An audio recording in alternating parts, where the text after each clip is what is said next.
this video, I'd like to talk about USA football and also the padded flag and rookie tackle rules that they have. USA football is great. When I started digging around last year of modern youth football best practices, I found USA football right away. It's a national organization made by a team of experts. There's different medical professionals and long-term athlete professionals, and there's a huge team that has a lot of resources to investigate ways to make football better, right? To make it more fun, to make it more safe, to make it more efficacious, as we like to say. So that's something we can lean on. It's a great resource, and I think it'd be silly not to use what they're doing. They're models that they created and best practices, and there's these guidelines.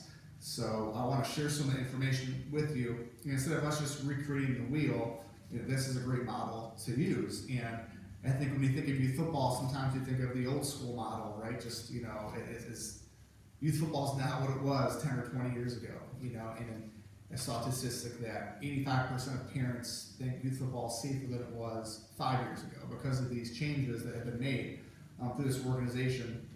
So that's something we're going to lean on.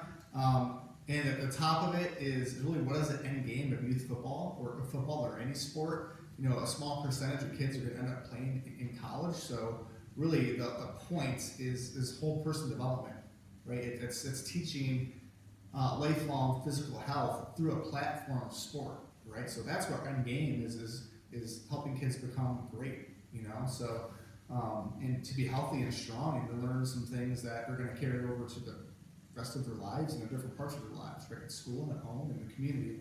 So that's the end goal here. They have a couple things I want to talk about. One's the football development model, and I also want to talk about their 6 pillars. So they created a new model of developing kids over time. There's on a sheet some quick pictures that I pulled off for you guys, but it's a framework for how the game should be practiced, coached, and played. It allows the game to develop people both personally and athletically. It's based on principles for long-term athletic development, and it builds a foundation through progressive skill acquisition, and it provides a set of blueprints for how we can build better players and encourage multiple ways to play the game. So they have this full development model over here, and it really has flag, which they call non-contact at one end of the spectrum, and the other end we have full contact 11-on-11 football, right? So that starts for us in middle school, and there's these different game types in between, right? To bridge the gap progressively and strategically from non-contact flag to full field 11-on-11 tackle. So, we're looking at different sports, and you look at baseball, and they already have this kind of progressive gameplay. You have coach pitch for a couple of years. We have T-ball for a couple of years, right, for little guys. Then you graduate to coach pitch. It's a little bit smaller field, right, at the different levels. Fields get a little bigger as you go. And then you get, minor leagues or kid pitch. You do that for a couple of years, and then that progresses to, major league, little league, and then, and so on and so forth, till you get eventually a full field. And the rules are different, right? You're not stealing bases in little league, the younger grades, right? Because it doesn't make sense, right? The catchers aren't strong enough to throw the ball that far. So there's rules that they have for these game types that I'm really excited about. But so we have 2 bridge games, right? We're gonna go from flag to padded flag, right? And padded flag, which is limited contact, there's some bumping, it's limited contact, and then we go to rookie tackle, a modified version of tackle football, age appropriate, and then you bridge that gap, build skills, build confidence, especially the contact, blocking, and tackling skills over time, so they know what they're doing when they get to the full game, right? Imagine, going from coach pitch all the way till 7th grade, and then you got kid pitch. That would be ridiculous. That wouldn't make a lot of sense. At some point, you need some appropriate time to place those things in there. So that's the model that we use. They also have a really nice, what they call 6 pillars. So instead of making up our own, I thought these were great. So these use the same 6 pillars for our program. Pillar 1, whole person and multi-sport development. Like I said, that's the end game, is just making better people through playing football, and also helping kids get better at other sports through playing football, right? So we want kids having a wide variety of participation in activities and sports. So we don't want to have just kids focus on football for youth football. So step 2 is physical literacy and skill development. Physical literacy is kind of like your ABCs of movement. So think of like learn how to have good posture and squat and lunge and shuffle and have running mechanics, different things like that. Just how to throw, how to catch, building a literacy of movements, and developing not just football skills, but just general athletic skills that are transferable to fitness and different sports. And the last part is the football skills, and having, as we're younger, having a broad base of football skills, because you never really know where kids are going to end up, in high school. You might be, a wide receiver now and maybe end up being a quarterback or vice versa. So we want to have we don't want to pigeonhole kids too early into certain positions.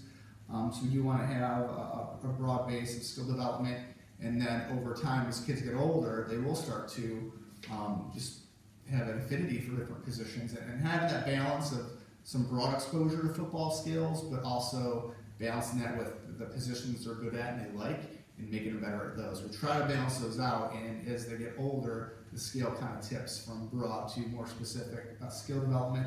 And that's something that we take seriously and want to, again, have a program that takes the kids from 4-year-olds and develops skills progressively and strategically with the same terminology that we're building on top of things year after year. So we want to be proactively doing that the right way. The third pillar is coach education and training. So they have their own coach certification, which is really great. Again, it's a 4 to 5 hour different modules, different parts of coaching. With different age groups. So we have that to lean on, which is really great. And we also have our own in-house coach education program that we work with the high school coaches, and if we want to have a streamlined, thing where we sing the same song and take what the high school coaches are doing and try to, change a little bit so it makes sense for a second grader.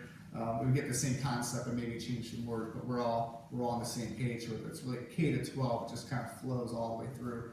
So that's something we take seriously. Step 4 is multiple pathways and entry points. So again, not just having flag and tackle, but these different bridge games and different points into playing football. 5, it's got to be fun and fulfilling, which we've kind of already covered. Right? Football should be fun. We do everything we can to make it a fulfilling experience for the kids. And the last pillar is participation and retention. Again, participation is way more important than winning at this age. We want to make it easy, yes, for parents to get your kids involved in our program because it's something positive. It's not too competitive. And we want to do things that build retention. So we want, if we're doing things right, kids will want to keep playing because it's fun and they're getting better at it. And the parents feel that they can trust us and it's safe and it's a good thing for their kids. They want to be part of it. So, retention is important to us. It's something we look at to make sure we're doing things the right way. And one thing I do for my kids whenever they play sport, especially if I'm not coaching, is I'll ask them, how was practice? On a scale of 1 to 10, how fun was practice? And if it's below, a 7, something's wrong. So it's something easy to do, like ask your kids, like, how was practice today? How fun was it? And if it's below a 7, like, let us know. If there's something we're missing, something we can do for your son or daughter, like, let us know. We're open to handling things. So that's something important to us. So moving on to specifics of these bridge games, right? Pad and flag and rookie tackle. Really excited about these new game types that they're offering. And really, pad and flag and rookie tackle is the exact same thing, except you tackle in one version, the other version we're pulling flags, both have pads. But the setup is really to, again, have predictable contact to ensure that as best we can versus just a full field of kids running different directions. And so there's no special teams.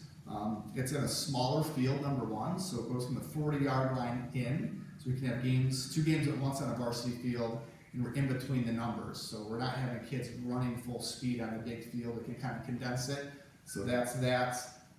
It's 7 on 7 instead of 11 on 11, which is nice because sometimes we'll have, instead of having one team, with 20-some kids, we'll have 2 teams. And we had 3 had a 5 team last year with just 27 kids. So you get more kids playing significant positions. It also gives us a higher coach to player ratio per team for quality control. I think that helps a lot with that. We also have a practice, USA football, of rotating kids from line to skill. So if a kid plays guard, for instance, in the first quarter, the second quarter, he's going to play either quarterback, running back, or receiver, and vice versa. Right? It's not fun to play, especially youth football, play line the whole game. Right? That's not open participation or retention. So again, we want kids to get some different skills. So we'll have a primary position on the line and a primary position of skill and a little bit of what we call position sampling over the course of different practices, spring flag, different camps, and the season and the fall. We want kids to have a minimum exposure to all the different positions in youth football. And again, having that balance of a broad scope, but a specific one for the kids' positions that they're good at and that they like. So that's part of it too. There's also other rules, again, for the contact part. There's no blitzing. Again, I want to make it easy for kids to be successful. Kids are in 2-point stances instead of 3-point stances. There's actually a recent Stanford study that showed there's a 40% improvement in head injuries from a 2-point stance. It's that one simple change. So that's something we're definitely dedicated to doing with these rules, which is really helpful. There's also, on turnovers, this is one of my favorite rules. If there's a fumble interception, they blow the ball dead, right? Because that's a situation where kids not really seeing each other and having unpredictable contact. So, if a kid gets an interception, they blow it dead, and your team starts at the 40 and they move it on in. So, there's a lot of nice little rules like that. Let's see. That's it. Yeah, so that's pretty much rookie tackle, padded flag in a nutshell. It's really fun. It's, I think, a great game type that really prepares kids, step by step all the way to middle school. And that's really our goal, is to get the kids to middle school football, right? And that they're excited to be a Blue Devil. They really love the game. They're having fun with their teammates or around, positive coaches that care about them. So that's our goal, is to get more and more kids involved. All right, any questions, let me know.